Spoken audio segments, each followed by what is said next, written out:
е изкуството.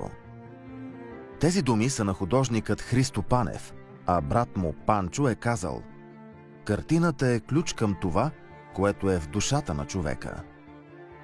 И сякаш за да отключат душите на жителите в родното им село Крепост, братята създават галерия на открито.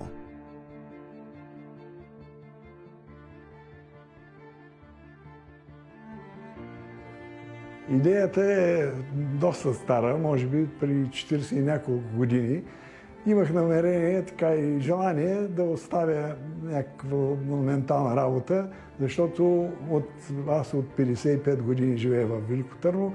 Брат ми и той беше напуснал селото от много отдавна, така че искахме да остане нещо така за спомен от нас, като си бяхме избрали за така най-подходящата, според мен, монументална среда, подходяща за една монументална работа, беше читалищната сграда.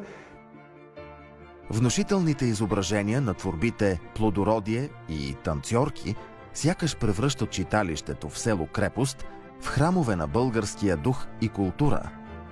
Истинска крепост на българските традиции, бит и обичаи. Училищната сграда, където сме учили, където са ни минали детските години, детските ни спомени и така нататък, тя е също една чудесна архитектурна среда. Входа на училището, две великолепни стени от двете страни и направих проекти за двете стени. Едната в ляво, стената е така, направих една композиция, свързана с кирийното училище, първото така училище, което е било на времето в Крепост. В дясно направих една така съвременна сцена на фона на едно слънце, една учителка и с около 10 ученици. Всеки от учениците държи по някакъв предмет, който символизира бъдещи професии.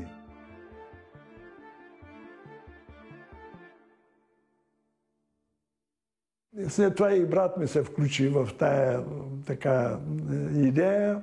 Едни от последните работи, които направихме с брат ми, това са на църквата, и то не вътре в самата църква, а на оградата, която е на главната улица. Понеже е на главната улица, мога да кажа, че се изреди цялото село да идват, да ни благославят. Дори си спомням, че един от така най-възрастните хора на селото целуна ни ръката, което е трогателно, и мога да ви кажа, че няма така по-голямо удовлетворение, по-голяма радост за един художник да види в очите на хората тази признателност, тази любов, това уважение. Докато преди да направим тези монументални работи, почти селото ни бяха забравили. А сега мога да кажа, че от детската градина, от децата до най-възрастния, всички ни познават.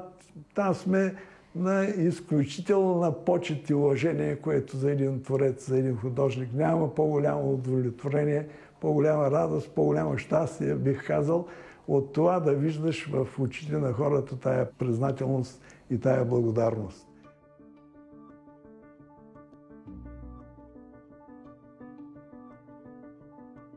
Село Крепост се гордее с 50-те произведения в монументалната техника с графито и стил сухо фреско. Всички тези пана са дарени от мен и от брат ми. Важно ли е изкуството за хората, за младите, за нашето общество във времената на кризи, времена на ширеща се бездуховност и материална надпревара? В Велико Търново, в най-романтичната част на Търново, така известната Самолътска чаршия, имаме семейна галерия. Мога да кажа, че цялото семейство сме художници, артисти. Ние сме изключително разнообразни като автори, като стил. Картини имаме наистина по целия свят. Освен това, ние дълги години правим Освен това, ние дълги години правихме така международни пленери, организираме моето семейство. В резултат на участието на много симпозиуми имам много международни награди и бях поканен да стана член на Академията Нова ера към ЮНЕСКО.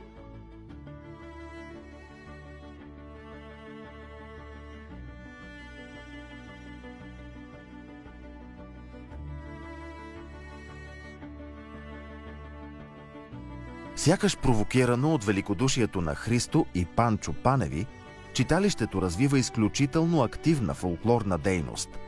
Млади и стари продължават българските празници и обичаи до днес.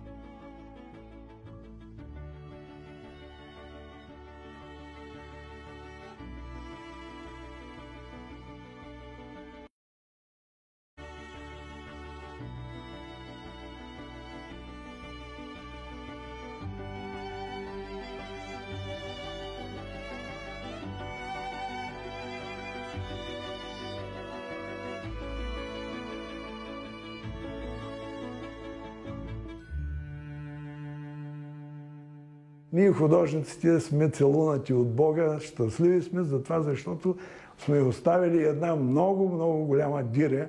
А за мен най-важното в живота е не това, което си взел, а каквото си оставил. Да преоткрием себе си като творци. Творци най-вече на собствената си съдба.